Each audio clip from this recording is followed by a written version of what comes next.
हमें इस मुर्दा और इस जिंदा दोनों से कोई वास्ता नहीं है। उठाकर ले जाओ ये जनाजा और इस लड़की को वापस वहां ले जाके छोड़ दो जहां से लेकर आए। मेरा इस दुनिया में कोई भी नहीं है, मैं कहाँ जाऊंगी? ये मेरा मसला नहीं है। गुलाम, तुम्हें जो भी कोई कहे तुम उसे उठाकर इधर ले आओगे। ताजी माजरत चाहता हूँ, लेकिन एक मरता हुआ इंसान अगर कोई ख्वाहिश जाहिर करेगा तो कोई टाल कैसे सकता है? बहरहाल इस जनाजे को दफनाओ और इस लड़की को वापस छोड़ कर आओ। दाजी, वो अगर आप इजाजत दें तो इन्हें दफना दें। इनकी ख्वाहिश थी कि आपके गुलामों के कब्रिस्तान में ही सही, बस थोड़ी सी जगह मिल जाए।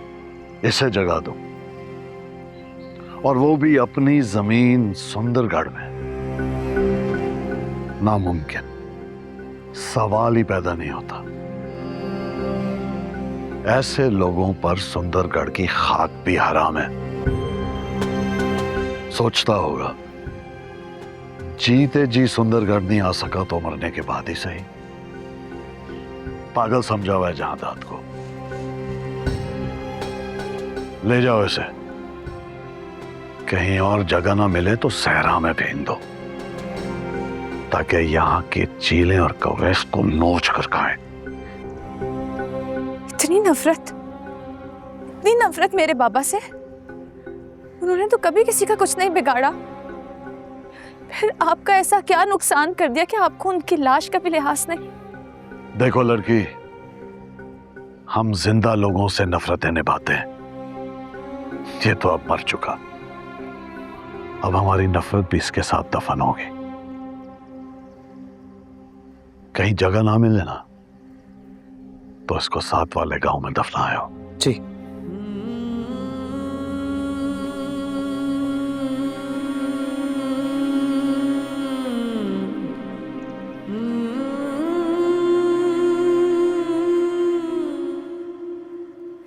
साहबजान जी, कुछ चाहिए था आपको?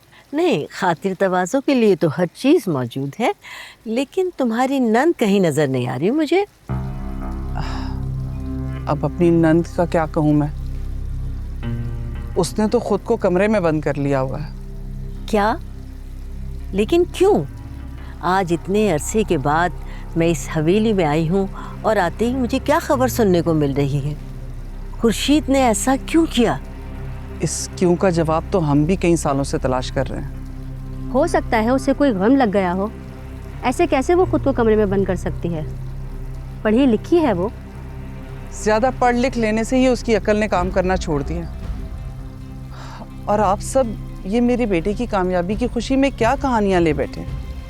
इससे मेरा दिल घबराना शुरू हो जाता है। आप पाशा से नहीं मिली?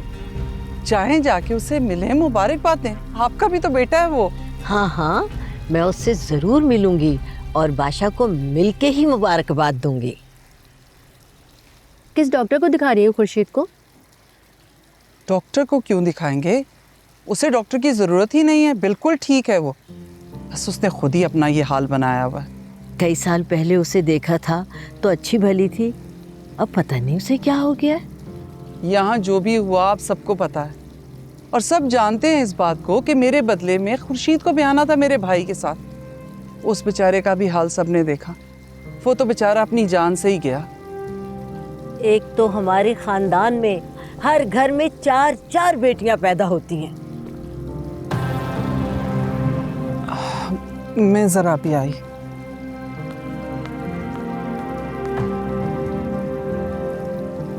सरकार, मेहमानों को छोड़ के आप कहाँ चले गए? एक तो मैं तुम्हारी हर वक्त की आंखों के रडार से तंग हूं। हर वक्त मेरी जांच पड़ताल करती हूं। मैं कब कहां गया, कहां से आया हूं, बस करो। मैं तो बस क्या? जाओ, जाकर मेहमानों पर ध्यान दो।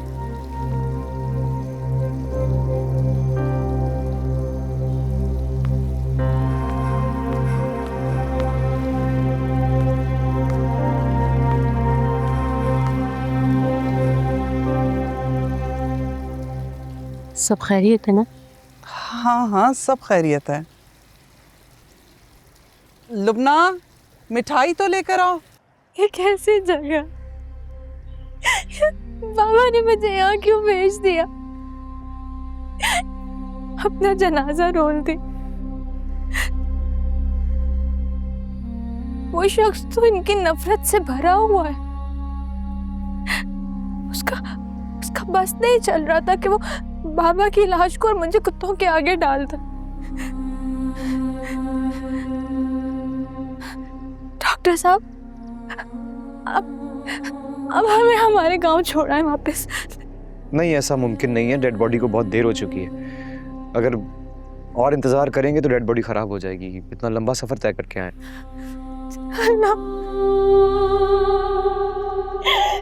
मामा को दफन होने के लिए जमीन तक नहीं मिल रही। कैसा इम्तिहान है ये?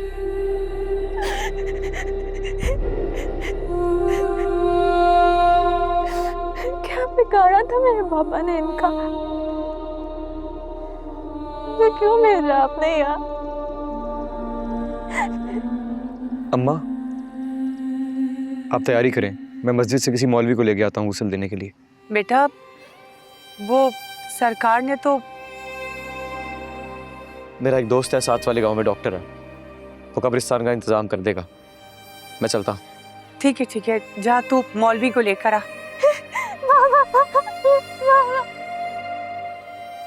ना बेटी, बाप के मरने पर थोड़ी रोते हैं। मेरा बाप मरा होता तो मैं मिठाई बांटती। रोते तो माँ के मरने पर, क्योंकि माँ नसीबों वालों को मिलती है और नसीबों वालों के हाथ ही मरती है। वो अम्मा को अपने अब्बा से बहुत नफरत थी, इसलिए ऐसी बातें कर रही हैं। अम्मा, दुनिया के सारे बाप तुम्हारे बाप जैसे नहीं होते।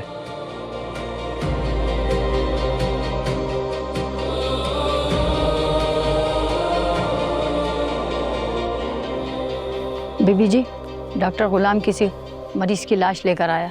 उसकी बेटी भी साथ है। जनाजे को गुस्ल देकर कब्रिस्तान लेकर जा रहा है। हाँ, उसका फ़ोन आया था। उसको पैसों की ज़रूरत थी किसी मरीज़ के लिए। मर गया होगा बेचारा।